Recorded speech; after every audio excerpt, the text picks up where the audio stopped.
बीजगणित, ज्योमेट्री यानी कि रेखा गणित, इन सबको पढ़ने में लोहे के चने चबाने पड़ेंगे और इंग्लिस्तान का इतिहास पढ़ना पड़ेगा। बादशाहों के नाम याद रखना आसान नहीं है। 8 हेनरी हो गुजरे हैं।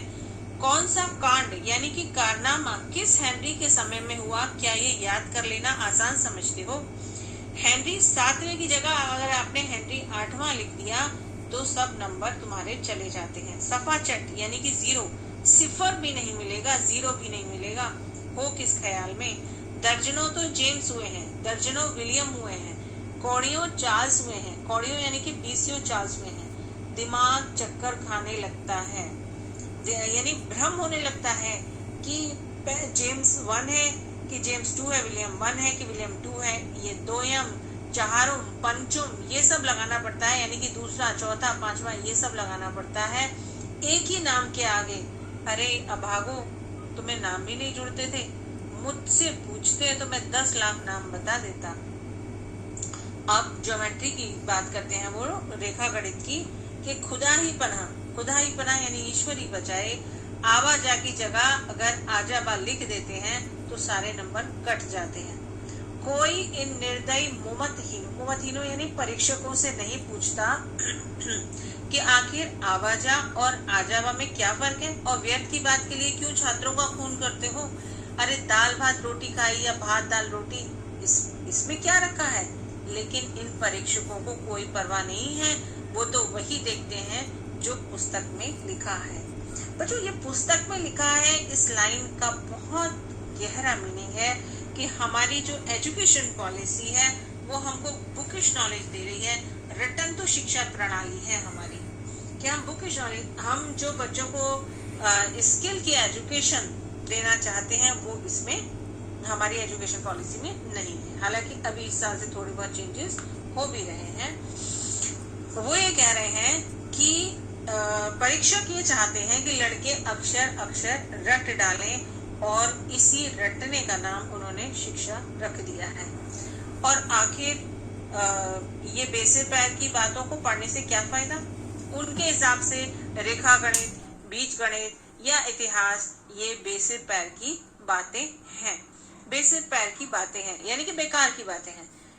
और बातें वो क्या है? इस रेखा पे वह लंब गिरा दो तो आधार लंब से दुगना होगा, यानी कि नियम है ये रेखा गणित के।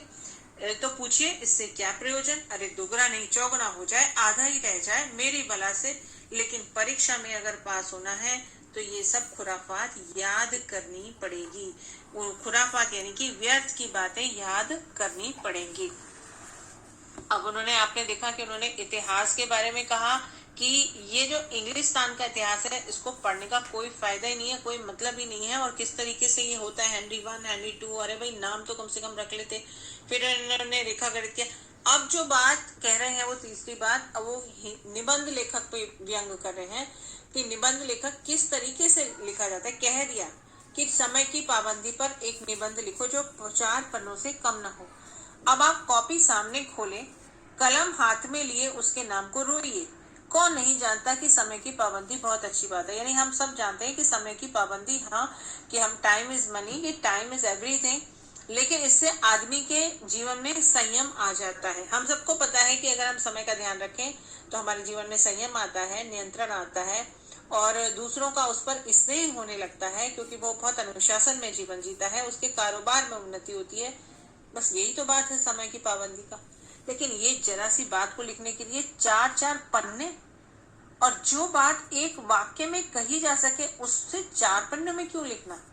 मैं तो इसे हिमाकत यानी कि बेवकूफी कहता हूँ। यह तो समय की, यानी आप समय की पाबंदी में निबंध लिखवा रहे हो और इतना सारा समय हमारा बेकार करवा रहे हो। यह तो समय की किफायत नहीं, किफायत यानी कि उसको बचाना नहीं है बल्कि उसका दुरुपयोग है, कि व्यर्थ में किसी बात को ठूस दिया जाए, यानी कि खूब सारा लिख दिया जाए, भर दिया जाए। हम चाहते हैं कि आदमी को जो कुछ कहना है चटपट कह दे, चटपट। बच्चों, चटपट कह दे इसका मतलब कि वो शायद बड़े भाई साहब ये चाहते, जैसे एमसीक्यूज के हैं आपके, कि जो भी बात है टू द पॉइंट हो, 1 वर्ड आंसर्स हो, फटाफट बोल दो और अपनी राह ले, यानी अपना रास्ता पकड़े, कहे बात अपनी और आगे जाए। मगर नहीं, आपको 4 पन्ने रंगने पड़ेंगे। पन्ने रंगना यानी कि लिखना पड़ेगा निबंध 4 पन्नों का, चाहे जैसे लिखिए। और पन्ने भी पूरे फुल स्केप के, फुल स्केप यानी बड़े आकार की। अरे ये छात्रों पर अत्याचार नहीं तो और क्या है। अनर्थ तो यह है कि कहा जाता है संक्षेप में लिखो। संक्षेप यानी कि थोड़ा लिखो। और क्वेश्चन क्या आता है, समय की पाबंदी पर संक्षेप में एक निबंध लिखो। अरे आप 4 पन्नों से कम नहीं लिखवा रहे हो और संक्षेप की बात करते हो। संक्षेप में तो 4 पन्ने हुए तो भैया जो विस्तार पूर्वक होगा कि तो 100-200 लिखवाओगे क्या, 100-200 पन्ने लिखवाओगे। तेज भी दौड़िए और धीरे धीरे भी। है उल्टी बात है या नहीं। बालक भी इतनी सी बात समझ सकता है, लेकिन इन अध्यापकों को इतनी तमीज भी नहीं। बहुत गुस्सा है बड़े भाई साहब के मन में शिक्षा प्रणाली को लेके, जो हमारी एजुकेशन पॉलिसी है उनको लेके, जो हमारा तरीका है पढ़ाने का वो सबको लेके। उस पर दावा है कि हम अध्यापक हैं, मेरे दर्जे में आओगे लाला। अब अपने भाई को कह रहे हैं ये सब बातें, तो अब उससे वो खातिब है कि ये सारे पापड़ बेलने पड़ेंगे, यानी मेहनत करना पड़ेगा और तब आटे दाल का भाव मालूम होगा, यानी कि कठिनाइयों का सामना करना पड़ेगा। इस दर्जे में तो अव्वल आ गए हो, लेकिन तो जमीन पर पाँव नहीं पड़ते, यानी कि बहुत खुश हो तुम। लेकिन अब मेरा कहना मानो, लाख फेल हो गया हूँ लेकिन मैं तुमसे बड़ा हूँ और संसार का मुझे तुमसे ज्यादा अनुभव है।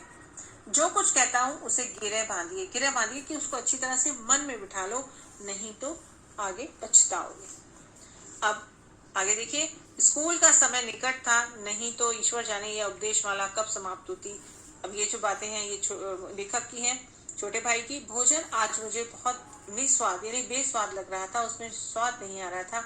अरे भाई, जब पास होने पे इतना तिरस्कार हो रहा है तो फेल हो जाने पर तो शायद मेरे प्राण ही ले लिए जाते, यानी मेरी जान निकाल दी जाती। भाई साहब ने अपने दर्जे की पढ़ाई का जो भयंकर चित्र खींचा, यानी ये जो 3 विषयों का उन्होंने भयंकर चित्र खींचा, उसने मुझे भयभीत कर दिया, यानी डरा दिया। स्कूल छोड़कर घर नहीं भागा, यही ताज्जुब है। लेकिन इतने तिरस्कार पर भी पुस्तकों में मेरी अरुचि ज्यों की त्यों बनी रही, लेकिन कि नो इंटरेस्ट इन बुक्स, कोई रुचि नहीं जागी। और मैं खेल कूद का अवसर भी हाथ से नहीं जाने देता था। पढ़ता भी मगर बहुत कम, बस इतना ही कि रोज का कार्य रोज हो जाए और दर्जे में कक्षा में जलील ना होना पड़े, मेरा अपमान ना हो। अपने ऊपर जो विश्वास पैदा हुआ था वह लुप्त हो गया, यानी गायब हो गया और चोरों का सा जीवन कटने लगा।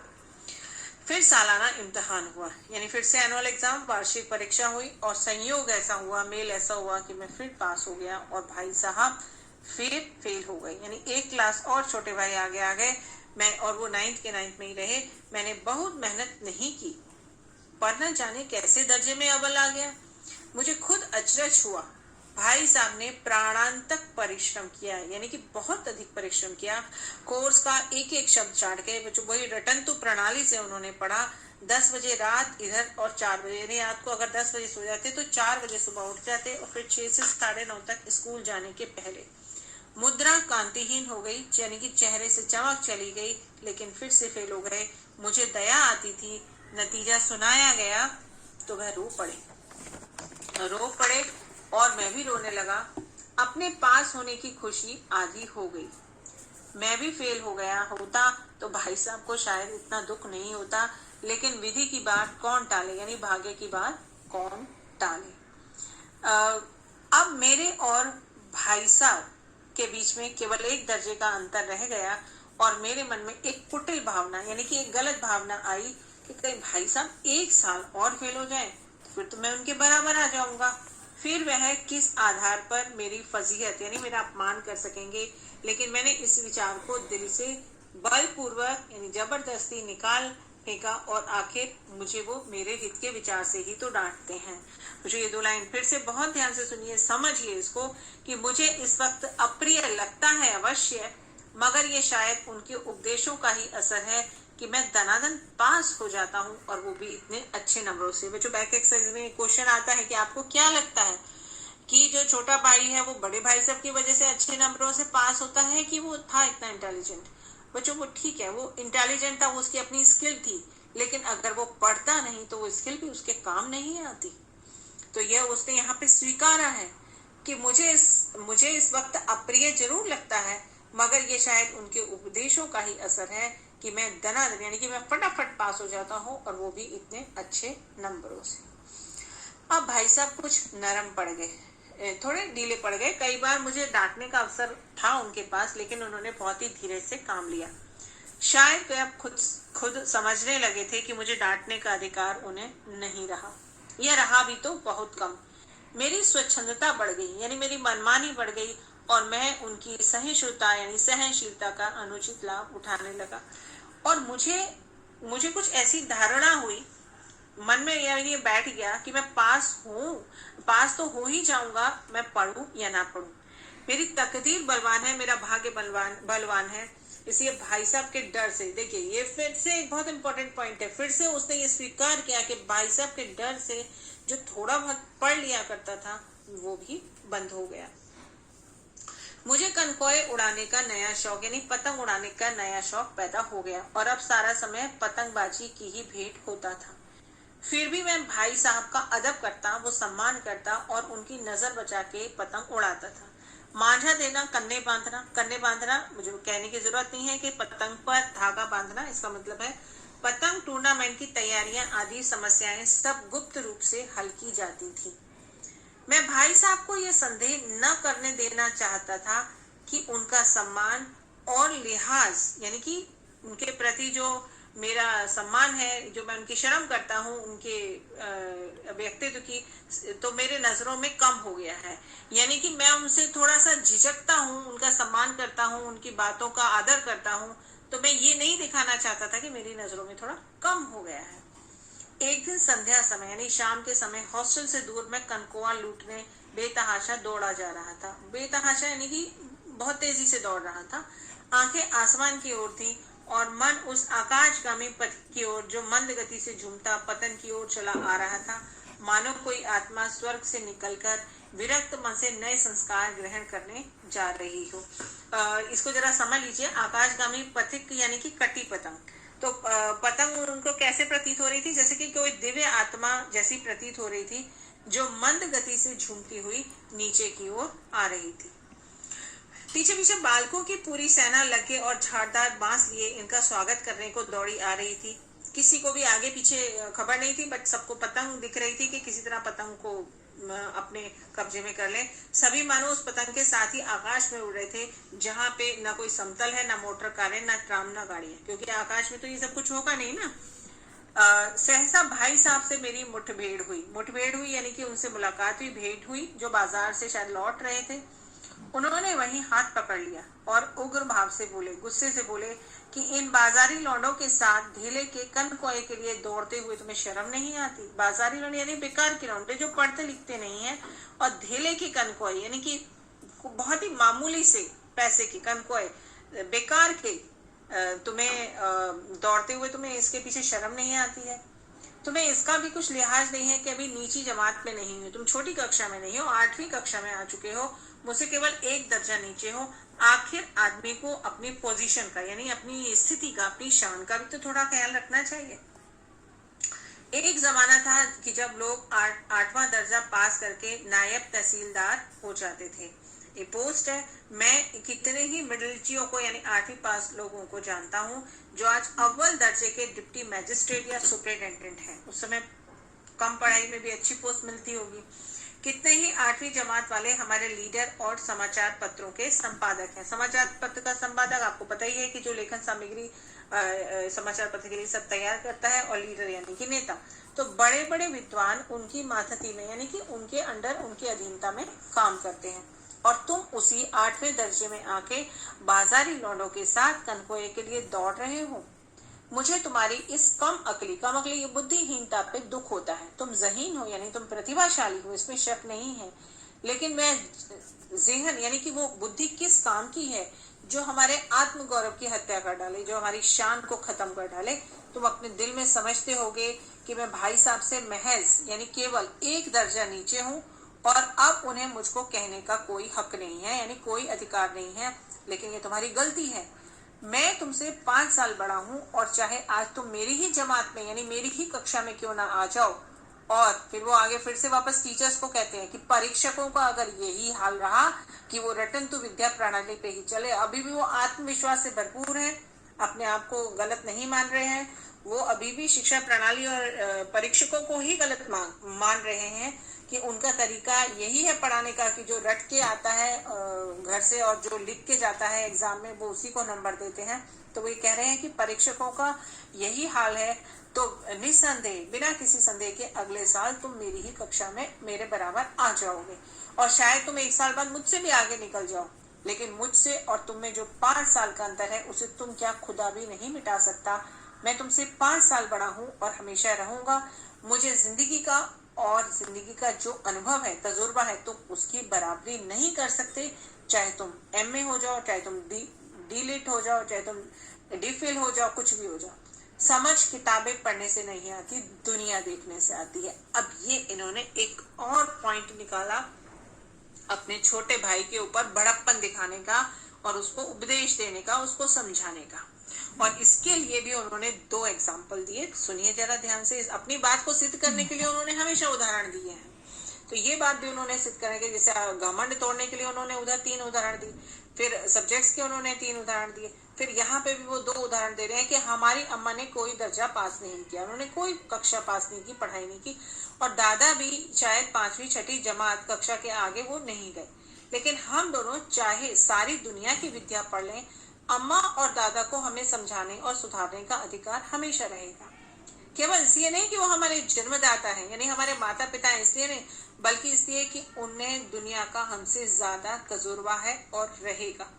अमेरिका में किसकी राज व्यवस्था है, 8वें हेनरी ने कितने ब्याह किए, आकाश में कितने नक्षत्र हैं, ये बातें उनको नहीं मालूम होंगी, लेकिन ऐसी हजारों बातें हैं जिनका ज्ञान उन्हें हमसे और तुमसे ज्यादा है।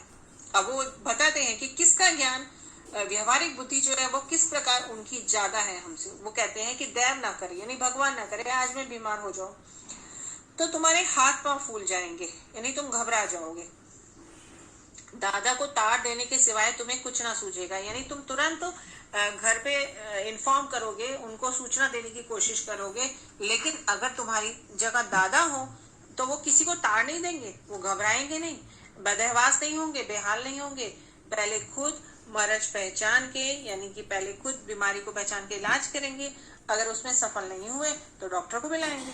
और एक बीमारी तो खैर बड़ी चीज है, अरे हम तुम तो इतना भी नहीं जानते हैं कि महीने भर का खर्च महीने भर में कैसे चले, जो हमें यानी महीने भर में का खर्चा मिलता है उसको 1 महीने में कैसे चलाएं, क्योंकि जो कुछ दादा भेजते हैं वो हम 22 दिन में ही खर्च कर डालते हैं, और फिर हम थोड़े से धन के लिए परेशान होने लगते हैं, हमारा नाश्ता बंद हो जाता है, धोबी और नाई को पैसे देने होते हैं तो हम उनसे बचने लगते हैं। लेकिन जितना आज हम और तुम खर्च कर रहे हैं उससे आधे में दादा ने अपनी उम्र में बहुत इज्जत और नेकनामी के साथ अपने भरे पूरे परिवार का पालन किया, और जिसमें 9 आदमी थे। बच्चों ये इंटरनल क्वेश्चंस में आता है कि उनके परिवार में कितने आदमी थे, तो 9 आदमी थे। अपने हेडमास्टर साहब को देखो, अभी इन्होंने दूसरा एग्जाम्पल दिया अनुभव का कि एमए है कि नहीं है, एमए है, ऑक्सफोर्ड के से एमए किया है, 1000 रुपए पाते हैं, लेकिन उनके घर में इंतजाम कौन करता है, उनकी बूढ़ी माँ।